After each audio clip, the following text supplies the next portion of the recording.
Welcome to the Fear and Greed Business Interview. I'm Sean Aylmer. Last week, Federal Parliament passed some of the most significant reforms to Australia's industrial relations legislation in years.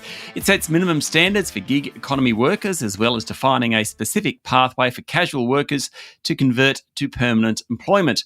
But the other change, the one that sparked the biggest response from business, is the right to disconnect.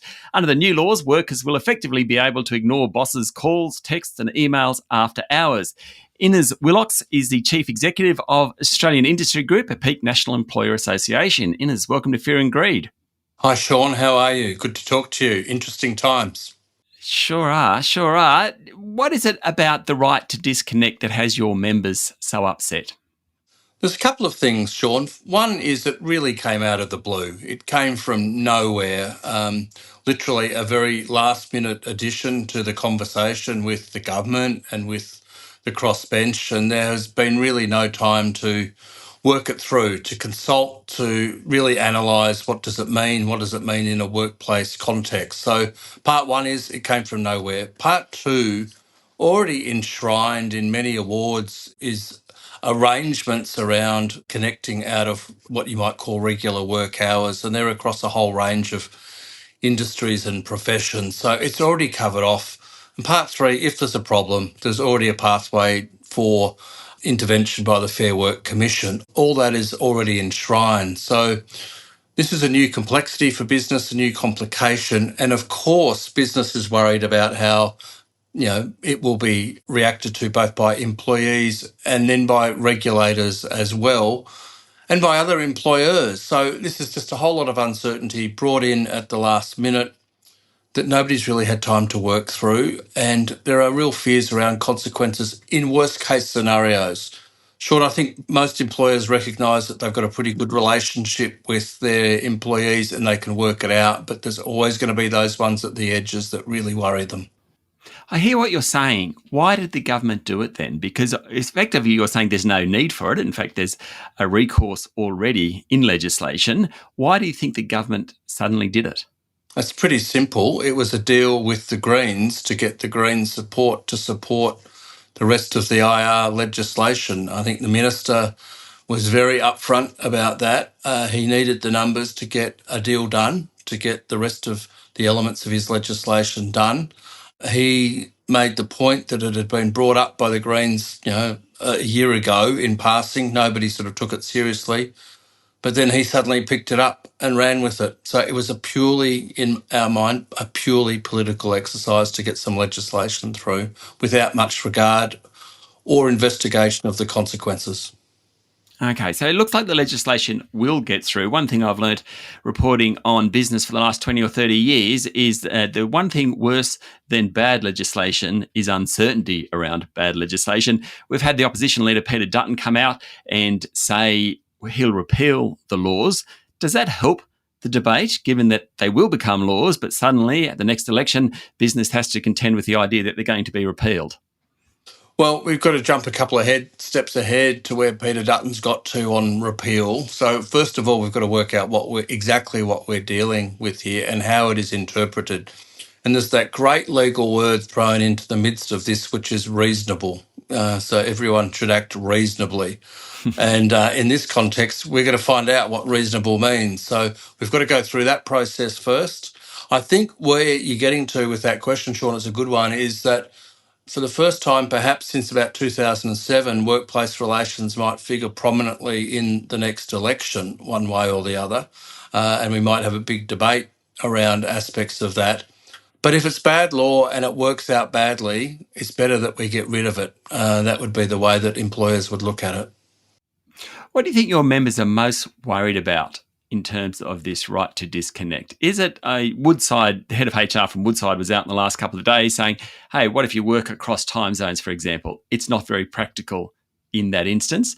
Now, I appreciate Woodside's a very, very large company, but a lot of your members, what are the intricacies that they're worried about mostly? Well, there's quite a few, and that is one of them. That is that businesses work both nationally and internationally, and nationally now we're in summer, so there's a variety of time zones across the country already. So what it would mean potentially is that someone at 2:00 in Perth needing something out of someone in Melbourne where it's 5 o'clock or just after, and then not being able to get hold of them, holding up the whole process. That's one thing. And that can be just within a company, or it can be dealing with customers or suppliers as well. So there's all of that element involved as well. The second is the practicality, coming back to that great word reasonable. What will be judged to be reasonable? So if you need to get a submission finished, a pitch finished, are you able to contact someone to verify some information outside of what you might call regular hours at the last minute? What happens in scenarios around aged care? We've got a lot of members in aged care. When you need to check on a patient's medication from earlier in the morning and you just go back and make the check with the nurse who was on duty at the time, you could pretty much write a book about the scenarios. So, from talking to government people, they say, oh, well, there's obviously going to be clearly reasonable things like when the fire alarm goes off and only one person's got the code, then they should be contacted. Yeah. But there is now the great uncertainty that they might not want to be contacted or just might not pick up the phone and might not have any consequence of not doing that. That's the real concern. And that then leads to breakdown within workplace harmony, workplace understandings, real or tacit. And it also leads to the potential for conflict, which has normally just been worked out as a matter of course, and it just introduces a whole new element into it. So there's the practical, and then there's the overview in terms of workplace relations as such. Stay with me, Innes. We'll be back in a minute.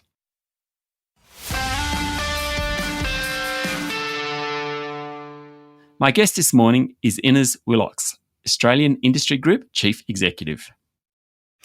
And flexibility. So I used to run the newsrooms at Fairfax, and I remember negotiating with unions, and flexibility was everything. And I think for both employer and employee, you actually need to help each other out. That's the thing that I don't get about this. Do you think that this takes flexibility backwards because it's more of a work to rule style environment? Well, it certainly does. And that's another great concern, which comes to the understandings. It's the give and take. So for employees, after a lot of flexibility now, we're in a world of flexibility in terms of working arrangements, work from home, taking some time off to look after the kids or to take them to after school sport, go to a medical appointment. All of those things, employees and employers work this out 99% of time. I need half an hour here, I'll give you half an hour back there. Or even not. We don't even worry about it. It's all fine. It's all part of all getting on. So what this is really at its core is an anti-flexibility, anti-productivity measure, because what it will do will drive people at the edges. And there's obviously particular concern about how younger people will take up this right as well and utilise it in particular. But it takes away the ability for people to work around and work with each other to get things done in a timely fashion. We're going to go back to potentially enormous rigidity. You work 9 to 5, so you work 9 to 5. That, and Yep. at the most extreme, you're going to get back to punch clocks in some areas and things like that. So what it is I think inadvertently done is strip away quite a few years of work that's gone into making workplaces more flexible. Not perfect, but more flexible, and we're going to see more rigidity come into it. Because once one person sort of takes up this right, I'll put that in inverted commas, then you can expect others to as well. Okay, another piece of legislation that will pass is the shift between casual and permanent and the flow from a casual worker to become a permanent. What's your take on that? Is it needed? What's the pros and cons of that one? Well, I hesitate to use the old Irish joke, Sean, but if you want to get somewhere, you wouldn't start from here. And where the government started from when they were looking at casuals is a whole lot worse than where we've ended up. So I think we'll make that point. But where we've ended up is still in a pretty difficult place. Through the High Court's findings in 2021, it was laid down that once you were employed as a casual, you were engaged as a casual and you were paid as a casual. That was the understanding. It was very clear, very well laid out. And when you were a casual, you got the leave, you got the loadings, the 25% loading in exchange for not having other benefits. And there was flexibility more broadly around how you could work.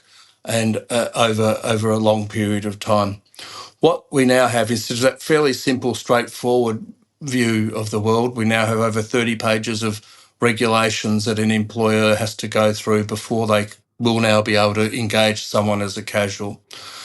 It also means that someone can't be put on a regular casual shift for a reasonable period of time, or else in case that is interpreted as basically being a permanent job. So we have concerns on a whole range of front. Employers have concerns around not being able to have certainty themselves around a casual workforce that they need to engage for seasonal or surge reasons. Not going to be able to employ uni students, let's pick an example, working at Macca's who want to work on a Thursday night and a Saturday afternoon because that fits in with their work-life balance and they want to do that for the whole year. They're not going to be able to be employed like that now going forward because you can't have consistent shifts. Yeah. So there's the regulatory burden on business that comes into play here, and there's the lack of certainty and, if necessary, flexibility in some cases for employees who want to be engaged as casuals to work with that. This is another move towards rigidity within the workplace, and it takes away options. And we don't lightly say, but we mean it when we say, unfortunately for employees, this is going to create more insecure work because they're not going to be able to have the security of long-term casual shifts which they've perhaps had in the past. Unnecessary, unwanted and unwarranted. We are way over time, but I do have to ask you about the legislation around gig workers. Is that a decent protection for gig workers? Well, Sean, we made the point before the last election, and we represent pretty much a whole range of the gig sector economy, that there needed to be some regulation here. There was recognition of that so that there was a framework in place. And, there's been a lot of conversations between gig workers, representatives and the gig companies around things like insurances, around safety, around sort of the structures of work. The conversations have got to a point where the gig companies can accept it, but there needs to be more work, and they don't see this as being the end of the road in terms of trying to get this right. It comes down to the whole conversation around what is employee-like. And we could do a whole podcast on employee-like, because part of what this legislation has done is change the entire definition of what is an employee. So of all the changes that have been made, those to gig are probably, the least egregious, because there has been a lot of consultation around it, but there needs to be more work done. I think that's the overwhelming view.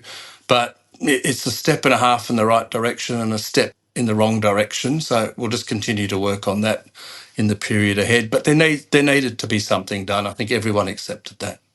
Innes, thank you for talking to Fear and Greed. Thanks, Sean. Take care. That was Innes Willox, Australian Industry Group Chief Executive. This is the Fear and Greed Business Interview. Join us every morning for the full episode of Fear and Greed, Australia's best business podcast. I'm Sean Aylmer. Have a great day.